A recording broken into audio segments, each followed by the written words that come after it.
ಉತ್ತಮ ಅಂತ ನಾವು ಇದೆಲ್ಲ ನಾನು ದಾಖಲೆ ಸಮೇತ ಕೊಡ್ತೀನಿ.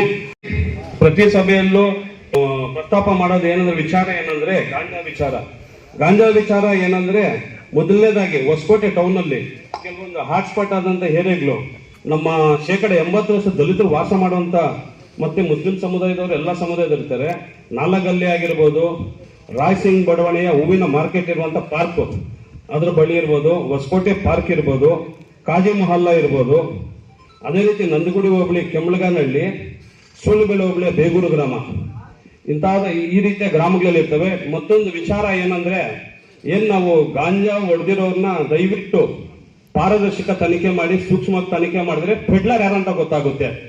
ಅವ್ರನ್ನ ನಾವು ಬಿಟ್ಟಷ್ಟು ಅವರು ಗಾಂಜಾ ಹೊಡಿಯೋರು ಹೊಡ್ಕೊಂಡು ಹೋಗ್ತಾನೆ ಇರ್ತಾರಂದ್ರೆ, ಬಟ್ ಆ ಪೆಡ್ಲರ್ ಹಿಡಿಬೇಕಂದ್ರೆ ಗಾಂಜಾ ಹೊಡೆದಿರೋನ್ಗೆ ಗೊತ್ತಿರುತ್ತೆ ಗಾಂಜಾ ಎಲ್ಲಿಂದ ಬರುತ್ತಂತೆ.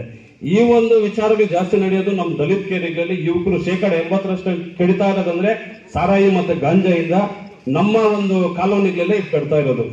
ಸರ್, ಈನಹಳ್ಳಿ ಗ್ರಾಮ ಸರ್, ಅಲ್ಲಿ ಕೋಳಿ ಫಾರ್ಮ್ ಕಟ್ಬಿಟ್ಟು ಅದರಲ್ಲಿ ಕಸ ಡಂಪಿಂಗ್ ಮಾಡ್ತಾರೆ. ಹಸಿ ಕಸ ಮತ್ತೆ ಹಾಸ್ಪಿಟಲೈಸ್ಡ್ ಇಂದ ಬರುವಂತ ಒಂದು ಕೆಲವೊಂದು ಕಚಡ ಡಂಪಿಂಗ್ ಮಾಡ್ತಾರೆ. ಈ ವಿಚಾರನ ಮಾನ್ಯ ತಾಲೂಕು ದಂಡಾಧಿಕಾರಿಗಳ ಕಚೇರಿಗೂ ನಾನು ಕೊಟ್ಟಿರ್ತೀನಿ, ಸಂಬಂಧಪಟ್ಟ ಪಂಚಾಯತಿಗೆ ಕೊಟ್ಟಿರ್ತೀನಿ, ಅವ್ರ ಕಚೇರಿಗೂ ಕೊಟ್ಟಿರ್ತೀನಿ. ಸರ್, ಈನಹಳ್ಳಿ ಗ್ರಾಮದ ಫೋಟೋ ಸಮೇತ GPS ಫೋಟೋ ಸಮೇತ ಕೊಟ್ಟಿರ್ತೀನಿ.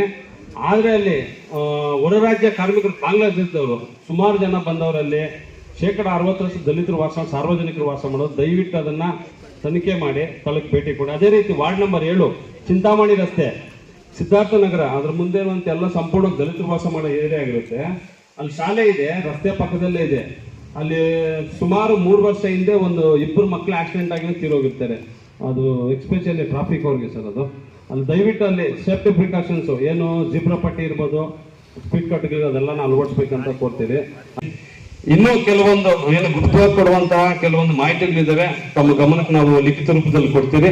ಇಷ್ಟೊಂದು ಮಾತನಾಡಕ್ಕೆ ಅವಕಾಶ ಕೊಟ್ಟಂತಹ ಎಲ್ಲ ಅಧಿಕಾರಿಗಳಿಗೂ ನನ್ನ ಹೃತ್ಪೂರ್ವಕ ಭೀಮ ವಂದನೆಗಳನ್ನ ಸಲ್ಲಿಸ್ತಾ ನನ್ನ 2 ಮಾತಿಗೆ ವಿರಾಮ ಸಲ್ಲಿಸ್ತೇನೆ. ಜೈ ಭೀಮ್, ಜೈ ಸಂವಿಧಾನ್, ಜೈ ಭಾರತ್.